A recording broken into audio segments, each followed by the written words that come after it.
오늘은 히브리서 6번째 시간입니다. 하나님을 만나는 조건이라는 제목으로 말씀 나누도록 하겠습니다. 자, 어제 수요예배 시간을 통해서 옛 언약과 새 언약의 차이점을 살펴보았습니다. 이 옛 언약, 시내산 언약에 비교해서 이 새 언약은 비교가 안 될 정도로 계약 조건이 좋다고 그랬어요. 엄청나게 좋은 것이 이 새 언약입니다. 자, 하나님께서 이 이스라엘 백성과 언약을 맺을 때에 돌판이 아니라 우리 마음에 기록을 하시고 또 그 하나님의 언약의 말씀을 가지고 있는 사람은 그가 어디에 있든 어디로 가든 그곳이 지성소가 된다라고 말씀을 드렸습니다. 그런데 하나님이 아무에게나 이 새로운 계약서, 이 새 언약을 맺으시지는 않았습니다. 이 새 언약을 맺으시는 사람이 있는데 그 사람이 누구냐? 바로 믿음을 가진 사람입니다. 이 믿음이 열쇠예요. 그래서 이 히브리서 11장에는 믿음이라는 단어가 총 26번이나 나옵니다. 그리고 그 믿음을 가진 사람이 16명이 등장을 합니다. 그런데 그 16명의 사람들의 특징이 있는데 그 특징이 뭐냐면 하나님의 약속이 주어지긴 했지만 현실에서는 절대 이루어지지 않을 것 같은 그런 사람들입니다.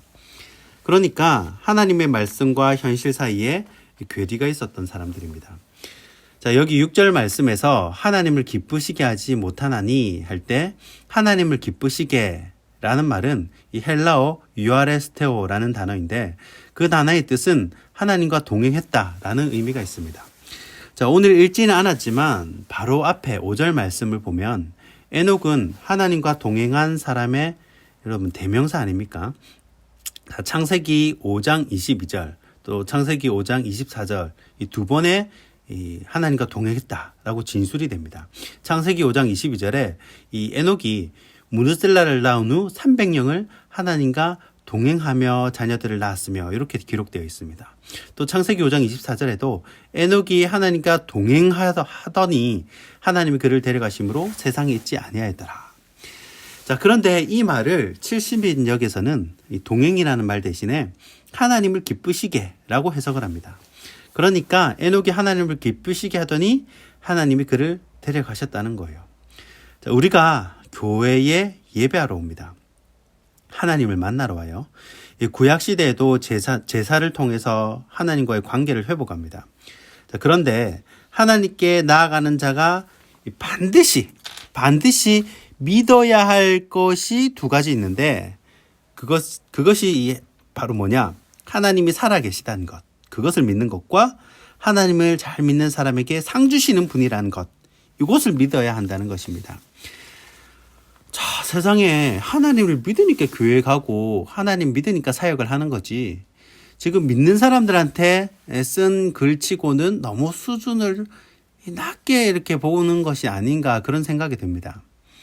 자, 불신자들한테 하는 것도 아니고 지금 교회 잘 다니고 있는 사람들한테 하나님을 만날 수 있는 조건을 설명을 해주고 있는 겁니다. 자, 그러면 하나씩 살펴보겠습니다. 자, 하나님께 나아가려면 첫 번째 하나님이 계신 것을 믿어야 한다는 것입니다. 자, 이 말이 굉장히 유치하게 들릴지 몰라도 평소에는 우리가 하나님을 잘 믿는지 아닌지 구분할 수가 없습니다. 자, 이 목사님이 정말 하나님을 잘 믿는다고 생각을 했는데 아닌 경우가 있다는 거예요. 두 가지 시금석이 있는데 그 사람의 소유를 뺏어보는 것, 돈을 뺏는 거죠. 그리고 또 하나는 그 사람의 몸의 위해를 가한다든지 생명의 위해를 가보는 겁니다. 성경에 다 기록이 되어 있어요. 이런 것들이. 이 두 가지를 다 경험한 사람이 있습니다. 이 두 가지를 다 경험한 사람이 바로 욥입니다. 욥. 사단이 하나님께 뭐라고 참소합니까? 그의 모든 소유물을 치소서 그리하시면 틀림없이 주를 향하여 욕하지 않겠나이까. 여러분, 사단이 왜 이런 말을 했겠습니까? 대부분의 크리스천들이 목사고 장로고 권사고 할 것 없이 이 돈에 다 넘어가기 때문에 그렇습니다. 실제로 네로 박해 시대 또 그리고 이 49년 글라우디오 황제의 유대인 로마 추방 때도 크리스천들의 소유를 강제로 뺏는 일이 생겼습니다. 제가 예전에 돈 쓰는 것이 그 사람의 인격이다 라고 말씀을 드린 적이 있습니다. 이건 100% 확실합니다. 이 물질관을 보면요. 그 사람이 돈 쓰는 걸 보면 그 사람의 인격과 영성이 다 포함이 됩니다. 왜냐하면 우리가 예수의 영이 우리 안에 진짜로 있으면요. 진짜 예수의 영이 내 안에 있으면 내 것을 내어서 내 호주머니에 있는 돈을 내어서 더 어려운 사람에게 주는 것이 사도행전에 나오는 성령의 특징입니다. 예수의 영이 그 속에 있는 사람들의 특징이에요. 100%입니다. 예를 들어서 여러분들이 한 달에 받는 수입, 연금을 받는 분도 계시고 또 월급을 받는 분들이 계신데 그 수입이 절반으로 깎인다고 생각을 해보십시오. 아니 3분의 1만 깎인다고 생각을 해보십시오. 여러분 내 자존감도 같이 깎여버립니다. 사는 게 재미가 없어요. 아파도 병원비 분합돼서 병원도 못 갑니다. 결정적으로 감사할 일이 별로 없어요. 인생에 낙이 있으면 그래도 감사가 나올 텐데 인생에 낙이 없으니까 감사도 안 나옵니다. 하나님이 살아 계시다는 생각보다는 내 먹고 살 생각이 더 강해집니다. 그래서 아굴이 뭐라고 기도합니까? 너무 가난하게도 마옵시고 그러잖아요. 자, 그래서 이 사단이 욥의 재산을 먼저 뺏어가는 겁니다. 이 실제로 네로밖에 때 크리스천들의 소유를 다 뺏어갔다 그랬잖아요.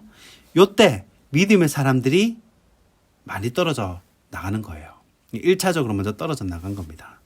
자, 또 하나, 이 시금석, 이 믿음의 이 시금석이 뭐냐? 생명의 위협을 받을 때 이 사람이 진짜 이 예수 믿는지 안 믿는지 드러납니다. 1994년 4월 20일 미국 콜로라도 덴버 고등학교에서 두 학생의 총기 난사로 13명의 학생과 교사가 숨지는 사건이 발생합니다. 자, 이 두 학생은 히틀러 생일을 맞이해서 이런 일을 저질렀다고 하는데, 자, 이 두 학생이 총을 쏘기 전에 한 명씩 그렇게 물어봤다고 합니다.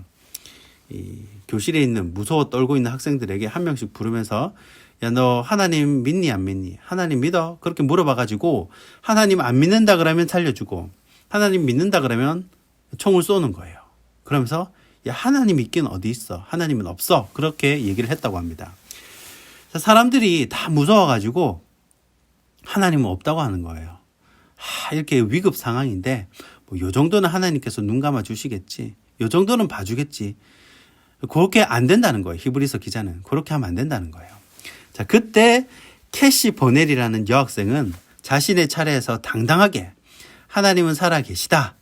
그리고 너도 하나님 믿어야 된다. 라고 말을 했다는 거예요. 그 말에 화가 난 이 남학생이 이 캐시 버넬이라는 여학생을 총으로 쏘아 살해를 했다는 겁니다.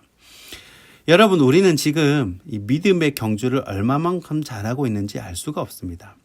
다만 예수님 앞에 설 때 그때 다 드러난다는 거예요. 여러분, 진짜 하나님이 계신 것을 믿으셔야 합니다. 어느 목사님의 설교를 듣는데 그 목사님 말씀이 목사로서 가장 영광이 뭐냐?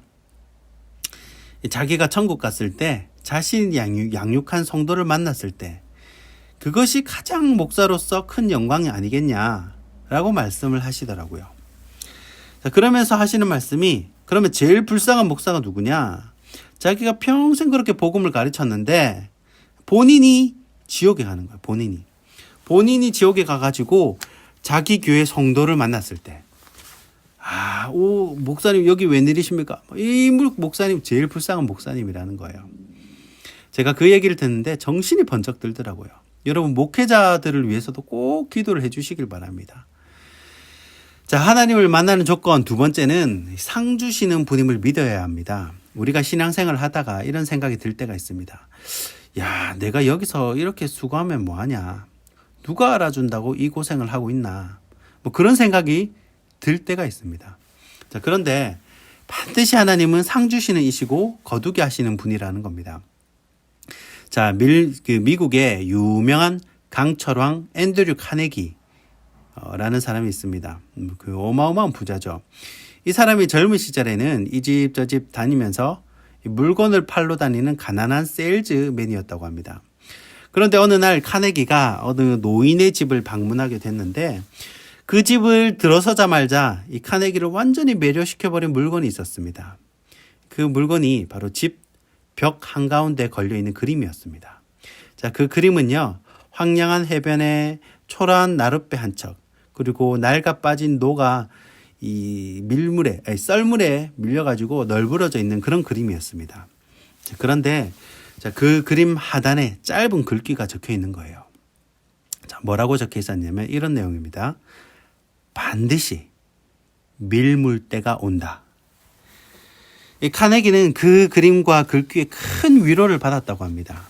지금은 이 집 저 집 돌아다니면서 무시당하고 힘들게 사는 가난한 세일즈맨이지만 언젠가는 카네기 네 인생도 밀물의 때가 올 거야. 마치 그림이 자기한테 말하는 것 같더라는 겁니다. 자, 집에 와서도요, 그 그림 때문에 잠이 안 오는 거예요. 그래서 다시 그 노인의 집에 찾아가가지고 그 노인에게 정중하게 부탁을 합니다. 세상을 떠나실 때 그 그림을 꼭 자신에게 달라고 간절히 부탁을 했답니다. 진심은 통한다고 그 노인이 그 부탁을 들어줍니다. 노인이 죽고 그 그림을 카네기에게 주었는데 카네기는 그 그림을 자신의 사무실 한가운데 평생 동안 붙여놨다는 거예요. 그 그림만 평생 붙여놨다는 겁니다. 제가 이 사진을 준비했거든요. 이 그림을 준비했습니다. 한번 보시면, 영상을 통해 보시면요. 카네기가 일평생 봤다는 그 그림, 요 그림입니다. 반드시 밀물 때가 온다. 여러분, 반드시 밀물의 때가 옵니다. 우리 하나님은 딱 달아보시고 됐다 싶으면 넘치게 주시는 분입니다. 갈라디아서 6장 9절 말씀처럼 우리가 선을 행하되 낙심하지 말지니 포기하지 아니하면 때가 이름에 거두리라 라는 말씀이 저와 여러분의 말씀이 될 줄 믿습니다. 말씀을 맺겠습니다. 진짜 하나님을 믿는 사람은 티가 납니다. 어떤 티가 나냐? 성령의 열매가 나타납니다. 숨길 수가 없어요. 요셉이 노예로 있고 또 저 깊은 감옥에 있어도 그 믿음을 감출 수가 없는 겁니다. 티가 나는 거예요. 다니엘이 바벨론 포로로 끌려가도 하나님을 믿는 사람은요, 티가 나는 겁니다. 여러분, 우리 주님께 나아갈 때 하나님이 계시다는 것을 꼭 믿으셔야 합니다. 그리고 그분은 반드시 상을 주시는 분임을 믿고 낙심하지 말고 믿음을 지키셔야 합니다. 그 하나님을 의지하며 승리하는 저와 여러분이 되기를 주님의 이름으로 축원하고 축복합니다. 기도하겠습니다.